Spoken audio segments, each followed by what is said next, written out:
My castaway this week is Yusuf Cat Stevens. Timeless is an overused word in pop music, but in his case, it's entirely appropriate. It's now 50 years since his breakthrough album, Tea for the Tillerman, brought him international acclaim, and his songs have endured. The first cut is the deepest, Wild World, Father and Son, Moon Shadow, Peace Train. They aren't just classics, they're standards, adapted from era to era and genre to genre. But whether you hear him covered by P.P. Arnold, Maxi Priest or Dolly Parton, you can't miss his songwriting. His trademark sincerity and curiosity about life's big questions made him one of the most successful British songwriters of his generation. Those qualities also directed his personal journey. After a high-profile conversion to Islam at the height of his success, he put his guitar down for over 20 years. Today, he's performing again and says, I see music as a gift, and all I'm doing is enjoying that gift. With certain presents, you unwrap it and that's it. The thrill is gone after you've ripped off the wrapping paper. But not with music. Music continues to vibrate and mean something. Yusuf Cat Stevens, welcome to Desert Island Discs. Thank you very much. Nice to be here. So we'll talk a lot about music today, Yusuf, and its changing place in your life. What does it mean to you now? It's a mystical thing still. I mean, we can't put it on this sort of laboratory, table and examine it. It's something which permeates our emotions and our soul, sometimes our intellect. Our body moves to it. I mean, there's so many things. But for me, music was a vehicle. It helped propel me towards the direction I wanted to go. In fact, I didn't really know where I was going, but music helped me get there. Father and Son, Wild World, they're classic tracks, yours, and their enormous popularity has endured. And I always wonder what it feels like to write a song like that. You know, the moment you've completed it and you've really nailed it, it is going to be a hit. Do you know it?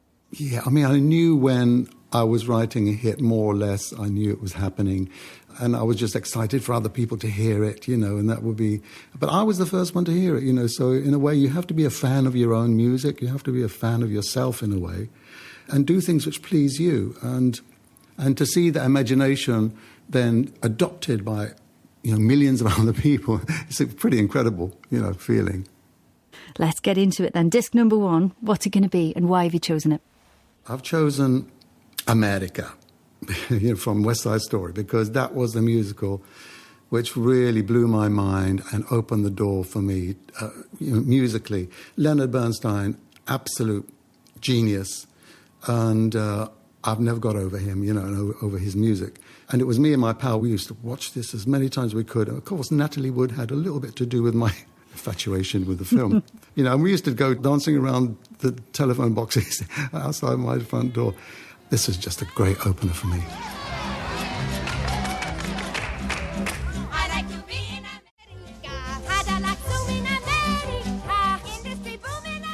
America, from the film soundtrack to West Side Story, lyrics by Stephen Sondheim and music by Leonard Bernstein.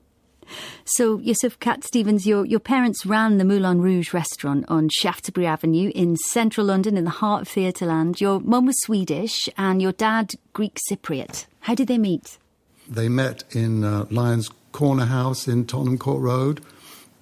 My father had arrived in London, and after quite an adventure, I would say, of a journey going from Cyprus, his homeland, to Egypt first, and living there for many years, and then going to the States, and then finally coming back through Europe to UK.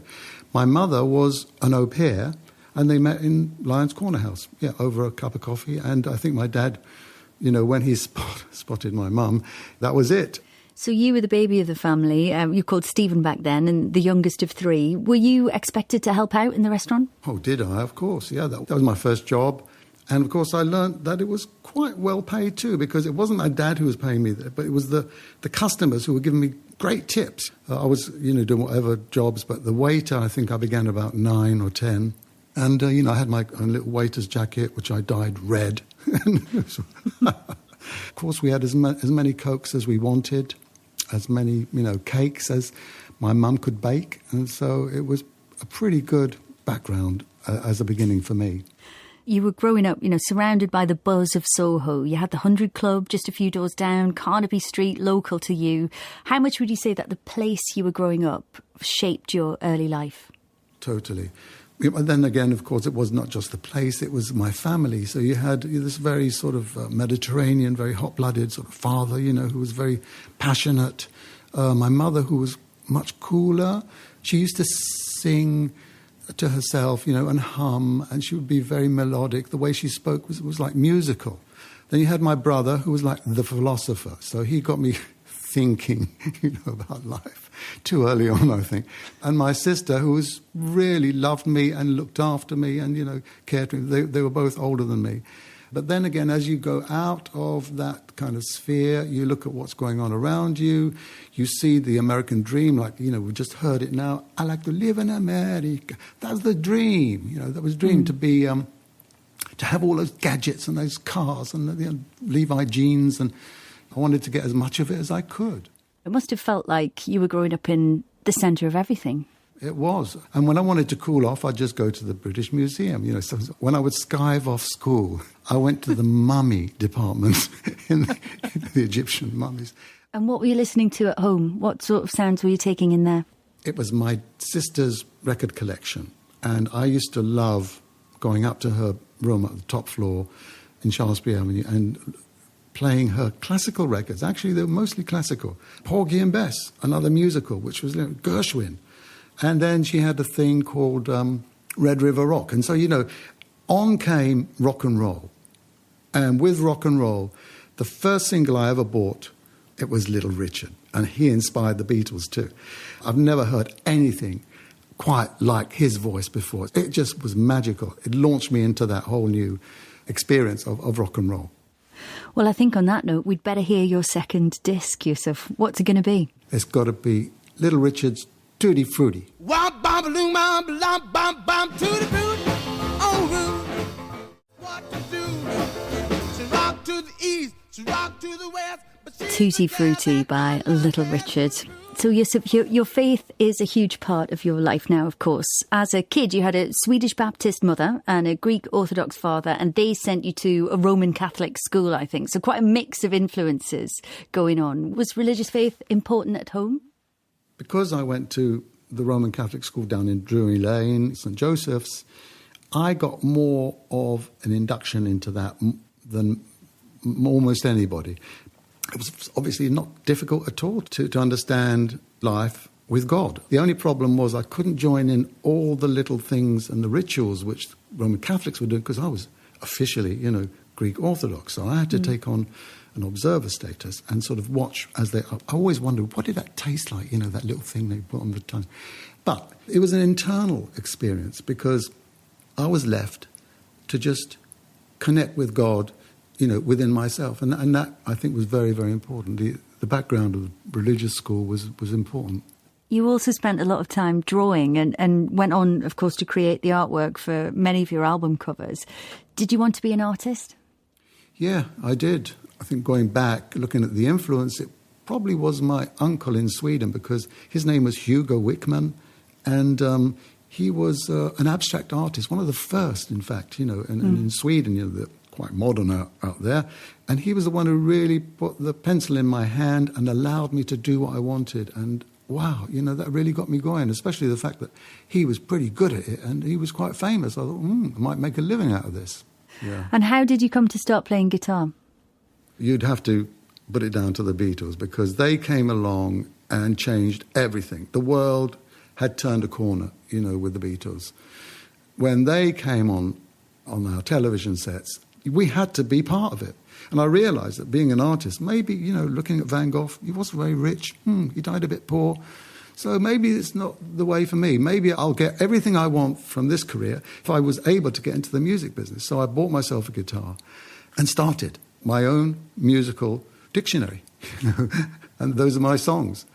I couldn't really play other people's songs because you had to learn the chords and you had to learn what the words were. And I just thought, no, let's get straight to it. Let's write my own. And did it take long to start doing that? How quickly did you master it? Oh, pretty quick, I would think, because you're at that age when you can do anything, And we had a piano in the house too, so my dad bought my sister a piano, and then I transposed what I learnt from the guitar onto the piano. It's time for another track, and this is your third today already. What is it, and why have you chosen it for us? Well, it's got to be the moment that, the sound barriers blasted open with John Lennon's Scream. And I hope that you're going to play the middle bit of this, because this is the most important part, where John Lennon does that primal scream and we all enter a new universe called Twist and Shout. Twist and Shout, the Beatles. So, Yusuf, you were just 18 when you had your first hit as Cat Stevens. How did you come by the name? It was a girlfriend of mine, and, at a certain point I was sitting in a certain manner and she said, "Ooh, you look a bit like a cat." And I thought, And then later, of course, when we come to choosing a name to take as a career name, Stephen Dimitri Giorgio didn't quite ring right. So I chose Cat, and I just kept Stephen at the end. So I saw some amazing photographs of one of your very early tours, and you were sharing a bill, I'm sure you remember, with Jimi Hendrix and Engelbert Humperdinck. I mean, that must have been quite a dressing room. What are your memories of that time? Well, they were sort of still vague, because after all, one of the things I said, I was very frightened of going on stage, so I had to sometimes drink a little bit too much. And Engelbert turned me on to a horrible concoction called, it was brandy and port, but it really worked. I mean, you just had one glass of that. And then, of course, there was Jimi Hendrix, and then we heard, first night, I think, with the Finsbury Astoria, and then we heard, there's a fire on stage. So, but then we found out, of course, that was the first time he ever lit his guitar on stage, and I got to know Jimmy very well, and he was a lovely man, very soft, very gentle, very modest in his own way. In the wake of that first wave of success and all of that kind of crazy hard work, you became seriously ill. You had TB and spent 3 months in hospital. You were just 19 and it was quite serious. Were you scared?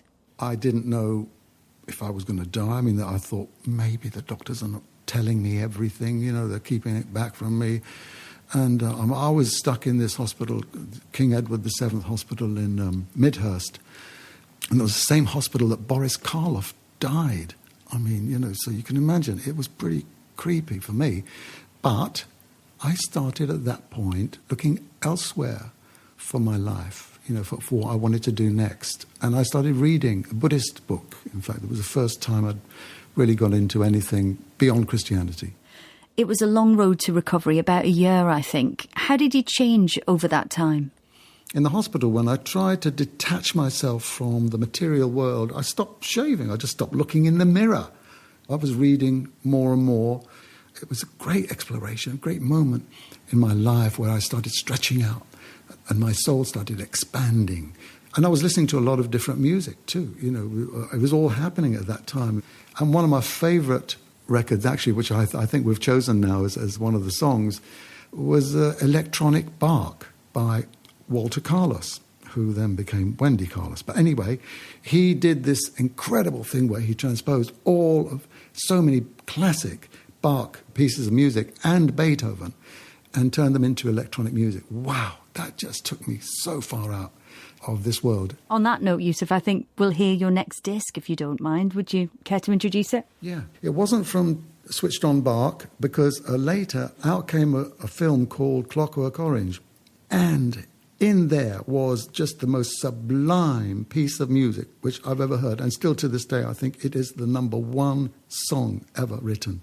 And it's called Ode to Joy by Beethoven.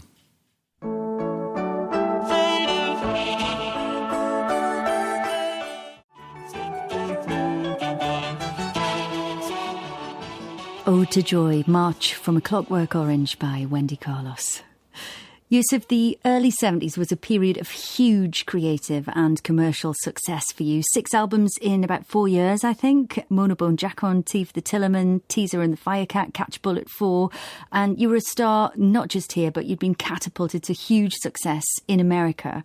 How did you find it? Going back to West Side Story, America, it was the place to conquer. And I connected. And the audience in the States connected with me. It got very, very, very big. I was destined to be one of the... Well, it was a superstar time, that was it. But that got a little bit scary. After a while, I was still on my journey. And so I still had that private, personal, space within me. That was, in a way, more important than what else was going on, because I'd made it. I could now live. So now I had to make some kind of change in my life because it was affecting me. As a young man who, as you say, was still on a kind of spiritual journey, were you happy, do you think? I was happy that in as much as I was able to control my life as quite an extent, you know. I mean, I could take a holiday, but I didn't. I don't know why, because I suppose I was working, and I enjoyed working. I enjoyed writing. I enjoyed the whole thing. But on my inner search, I was expanding, you know. I was looking at Tao. I was looking at numerology. You know, things like that. I thought maybe the Greeks had it right. You know, maybe Pythagoras worked it out. And I was on the periphery of all these different philosophies and religions while I was, on the road. As you said, you were doing a lot of soul searching. You'd moved to Rio and then followed a life-changing moment in 1976. You were visiting a friend in Malibu and decided to go swimming. What happened next? Well, I was an Englishman. I didn't know it wasn't wise to go out at that time of day and go and take a swim. So I did. I decided to turn back and head for shore. And of course, at that point, I realized I'm fighting the Pacific. And there was no way that I was going to win. There was only one thing to do, and that was to pray to the Almighty to save me.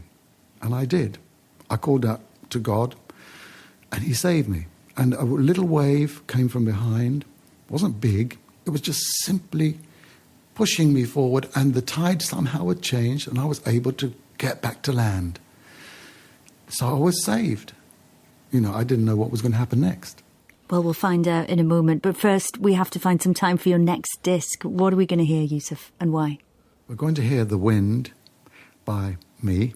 So many people love this song, and I love this song, because it talks about the future. And in the future, we really do not know. But for sure, God knows. And that's what I wrote. And that's why it's so potentially descriptive of where I am and where I was. I listen to the wind of my soul. Never, never, never. Cat Stevens and The Wind. A quote from you, Yusuf. You can argue with a philosopher, but you can't argue with a good song. And I've got a few good songs. True. So you became a Muslim in 1977. Conversion is often portrayed as a moment, I think, but it's usually more of a process. How was it for you? After this experience in Malibu, I didn't know, obviously, what was going to happen next. And then my brother had visited Jerusalem. He'd just got married to an Israeli girl, and he was holidaying there, and he discovered sort of this mosque, in the middle of Jerusalem. He saw the way in which they were praying. It was so kind of peaceful. It was so beautiful. When he came back to London, he was inspired to buy me the Koran as one of the books, which I might be interested in. And so that was the beginning, really. I would never have picked up the Koran. I was not really interested in it because it was the last thing on my list in a way, because my father was Greek Cypriot, there was a thing about the Turks. But I was a free spirit. So I started reading the Koran, and that became the gateway. I was still on tour. At the same time, going back to my hotel room, it was just the Koran. I was engrossed in this book. And of course, I knew there was going to be some kind of impact about this decision. And in the end, after a year, I couldn't hold myself back. I just had to bow down. I said, this is what I was asking for in the ocean. God save me, I'll work for you. So, okay, this is it. This is the deal. Of course, so many fans who have spoken about their shock when you appeared to be stepping away from the songs that meant so much to them. Well, that was a heart tug, because I did feel, and well, this is very true, I felt a responsibility to my fans. And the responsibility was actually that I needed to make this step, because otherwise I would have been a terrible hypocrite if I'd have written all those songs and then suddenly found what I was looking for and then, let's write another song. Let's make another album. Let's do another tour. No, I needed to get real. And it was the time where I stopped singing and started taking action, with what I believed. And so therefore I hoped that people would understand, because if they listen to the song, it says, listen to the On the Road to Find Out, it actually says, pick up a good book, kick out the devil's sin, the answer lies within. I thought everybody should get this. And did they? It didn't quite work out like that. Some did, but everybody probably wanted me to keep on making records. for now, some more music, I think. It's your 6th disc today. Why have you chosen it? When you hear these things about music and Islam, you just have to remove the veneer a little bit, and you'll see that in the culture of Islam, it was probably the Muslim Spain that introduced the guitar into Europe, And one of the great musicians, I think, from Africa, West Africa, Farka Touré, God, you can see where the blues came from.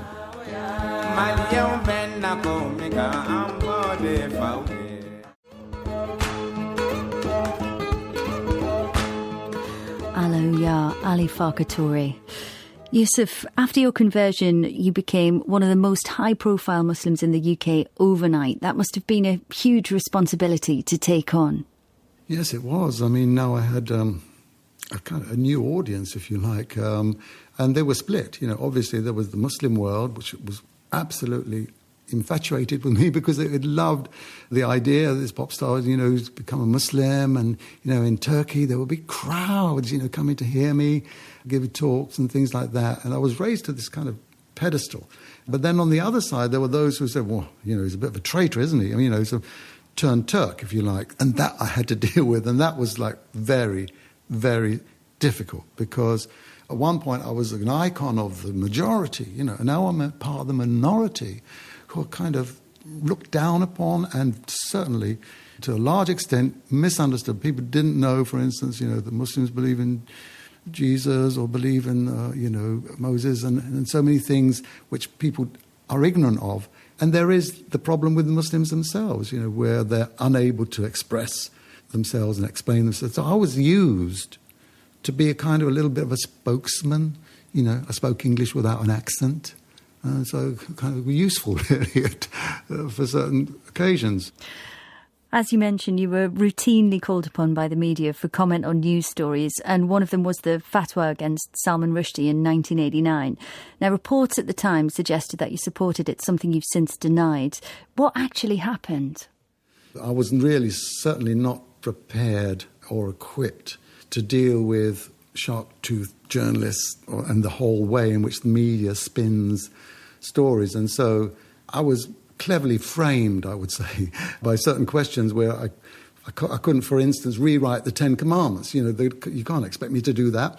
At the same time, I never actually ever supported the fatwa. I even wrote a whole kind of press statement, which very early on, which the press ignored, completely ignored. And they went for the one which was written by the journalist who originally broke the story. And so I had to live through that. But the interesting thing is it brought me to kind of study the whole subject of jurisprudence, which again led me to realize that music, where you have certain rules which are dictated to by certain scholars, you have to dig a bit deeper and then you find out, no, hang on, this is an opinion. An opinion. That's what a fatwa is, actually. It's an opinion. It doesn't come directly from the Koran at all. And so I found out about music. It started opening up for me. What was it like to play again after not doing so for a couple of decades, I think? It was absolute magic. Because having laid myself fallow for all those years, almost 2 decades, I had all these ideas. Music was just flooding through me. Well, the first thing I did was to write a song and called Wind, East and West. Nobody's heard that yet. But I started, reorbiting the whole idea of writing again and recording again. It's all in destiny, and it's all out there waiting for me to do this. And I knew it was right. It's time for your 7th disc today, Yusuf. What are we going to hear, and why have you chosen this one? It kind of speaks for itself because of the repercussions of my inability to explain myself, my position, and perhaps not be learned enough in many cases to explain. So don't let me be misunderstood. And there are many reasons for this song. One of them, obviously, because of prejudice that we carry around. We don't know we've got it. The other thing is because Nina Simone was just such an influence on my musical history. And I used to love her. I used to listen to her so much. And I first of all thought she was a guy. She had a very deep voice. But no, when I found out who she was and then I started listening to her, she's one of my favourite artists of all time. Baby, you understand, misunderstood. Nina Simone and Don't Let Me Be Misunderstood. Yusuf, these days you're Yusuf Cat Stevens online and happy to embrace your former name. And of course, today we've been looking back at your childhood as Stephen Giorgio. How does it feel to reflect on the different stages and phases in your life?